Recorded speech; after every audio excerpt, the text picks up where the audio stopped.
maji na damu, wakamtesi mateso yote, wakamtandika, wakamchapa, na hiyo yote alifanya ili wokovu upatikane.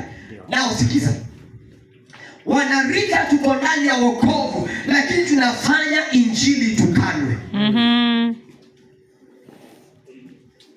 Young people are in salvation, young people are in church, but the same young people, they are making the gospel of Jesus Christ to be abused. Na ni injili ambayo imenunuliwa kwa gharama kabisa.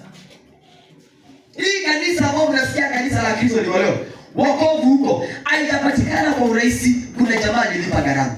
Nao kwa sababu tumeokoka na tuko kanisani, sisi ni walokole, tumemkubali Kristo, kuna mambo Paulo anasema hayastahili kusikika kanisani. Did you hear that? Praise the Lord. Na tumesema kwamba hii mwili umebeba kwa dhahabu, kwa bei gani? Simu yako umenunua 20,000, hauwezi peana na 100, lakini kuna watu hapa wanapeana mili yao na